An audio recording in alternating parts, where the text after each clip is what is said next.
You need to lose beneficial ownership of that asset to crystallize those losses in most situations.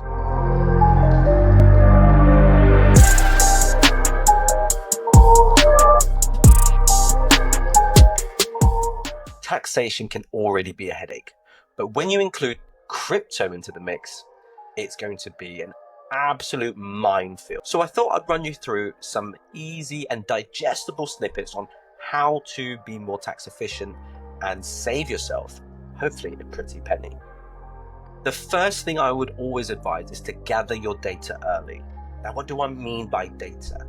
Sometimes this could be an API key, read-only, please, or a CSV file.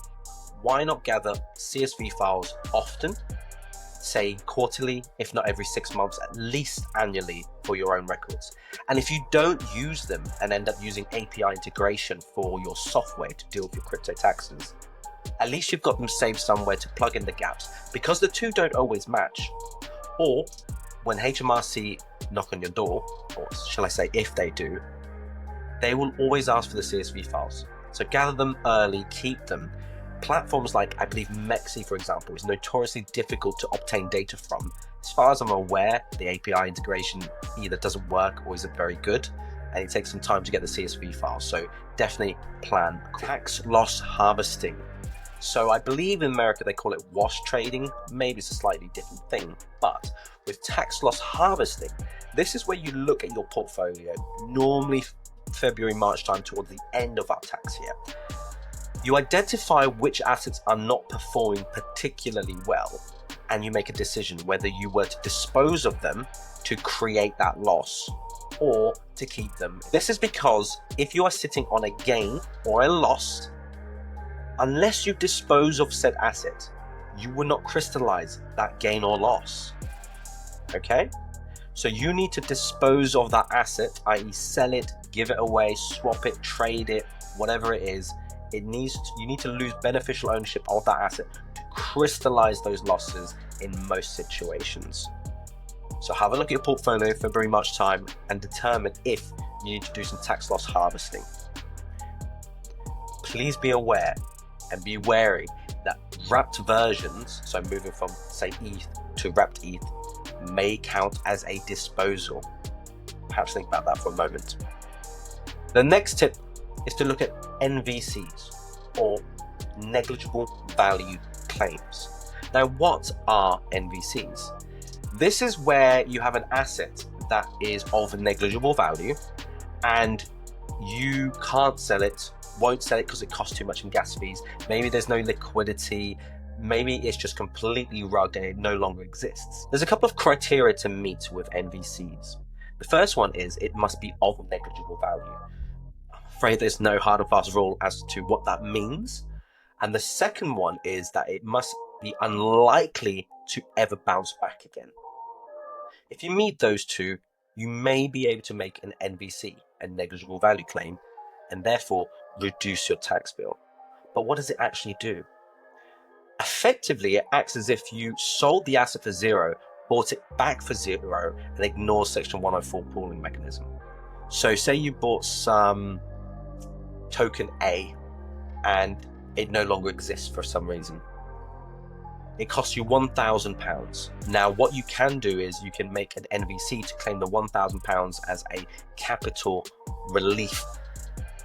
You can make this claim at any point, and you can carry it back up to 2 tax years prior to the point that you make the claim.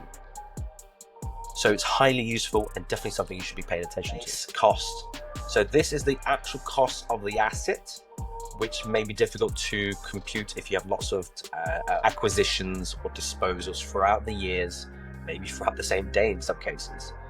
Now, this calculation can be much easier with the use of software.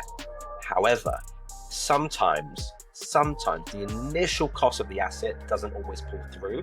What this means is, with a smaller cost, your gain increases, and therefore so does your tax bill. So look at all the base costs, especially ones where the software is picking up saying there's a nil value here.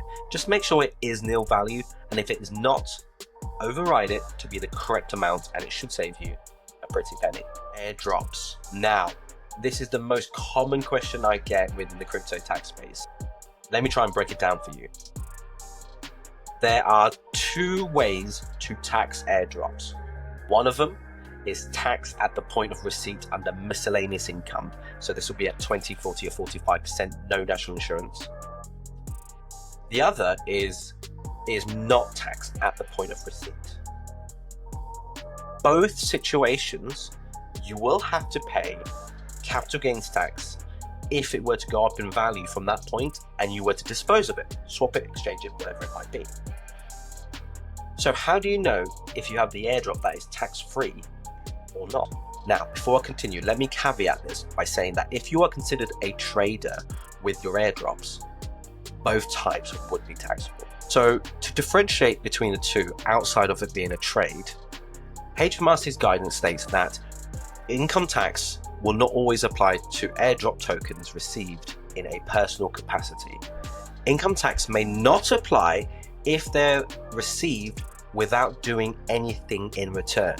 For example, not related to any service or other conditions. Now, this could also be filling out a form. Perhaps you are airdrop farming, as a lot of people say. So you're chasing this airdrop itself. You're doing something specific to receive the airdrop.